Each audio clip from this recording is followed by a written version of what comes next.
Salut à tous et bienvenue sur la chaîne Parlons de fiscalité. Alors ici on parle de fiscalité dans tous ses détails, on parle de fiscalité de façon simple et cohérente, on parle de fiscalité de façon démystifiée. Alors là on vous explique les concepts que même les experts dans le domaine refusent d'aborder. Alors abonnez-vous à la chaîne et likez la vidéo pour ne manquer aucune. Activez la cloche de notification, je voulais dire, pour ne manquer aucune autre vidéo de cette chaîne. Alors, aujourd'hui, nous allons parler de quelque chose d'un peu particulier, ou du moins quelque chose de commun qui est censé être normalement la base de tout, mais que beaucoup, ou bien beaucoup de personnes, ou de personnes beaucoup de personnes qui exercent des activités ignorent complètement, ou alors passent à côté. Eh bien, nous avons constaté qu'il y a beaucoup de contribuables, beaucoup de personnes qui ont des petites activités, mais qui les exercent tout simplement comme ça, bon, qui ont lancé juste l'activité et puis ont commencé à l'exercer tout simplement sans toutefois tenir compte de l'aspect fiscal de l'activité. C'est-à-dire, vous voulez faire ouvrir peut-être, je dis n'importe quoi, un débit de boisson ou bien une boutique de vêtements ou bien une boutique d'alimentation générale, qu'on dit souvent les boutiques du quartier et tout, au Cameroun.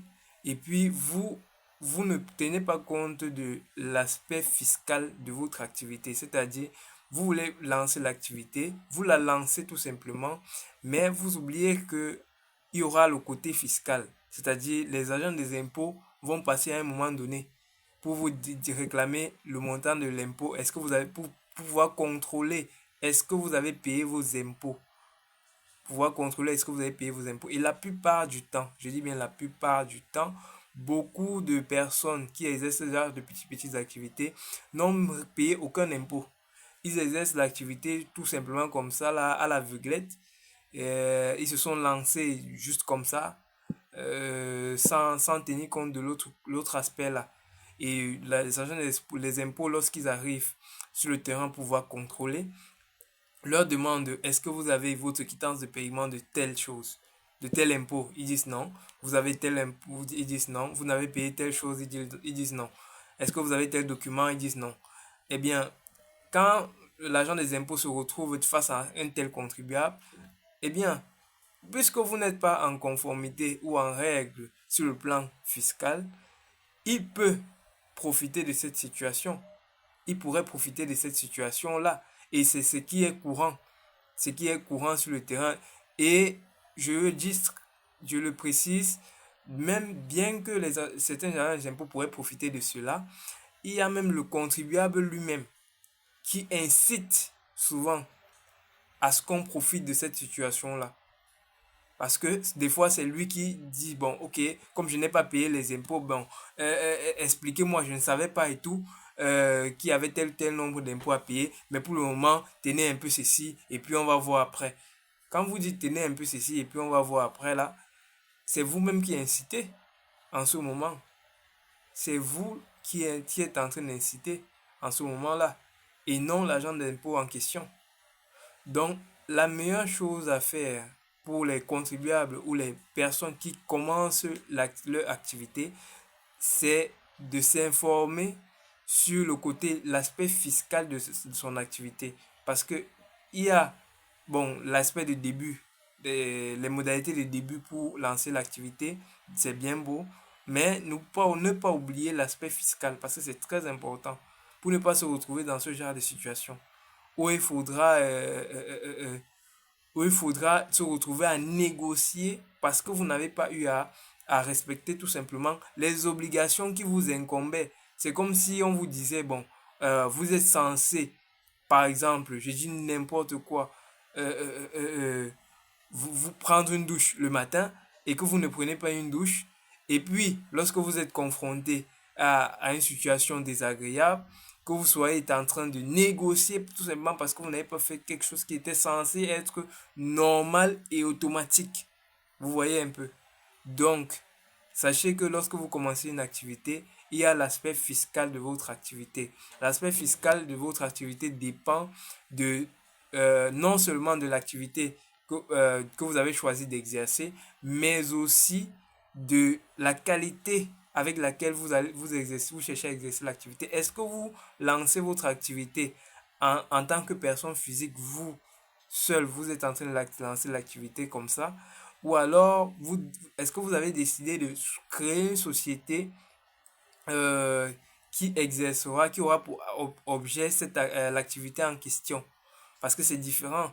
Il y a certaines personnes qui décident de lancer leur activité comme ça et l'activité est à leur nom propre.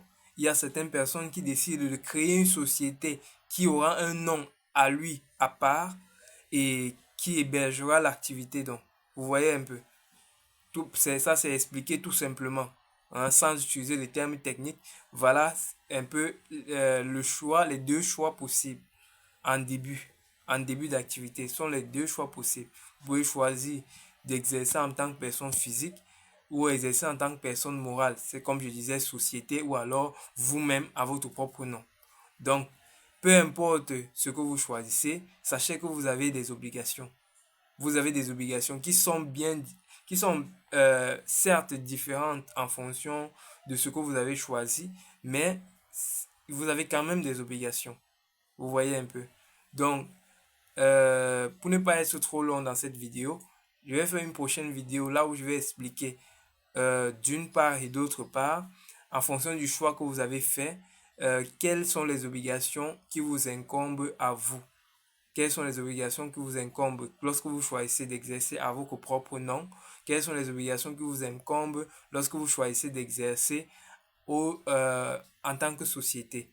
Donc, merci d'avoir écouté cette vidéo jusqu'à la fin, d'avoir regardé cette vidéo jusqu'à la fin, je veux dire, et de vous être abonné et d'avoir liké la vidéo. Merci beaucoup.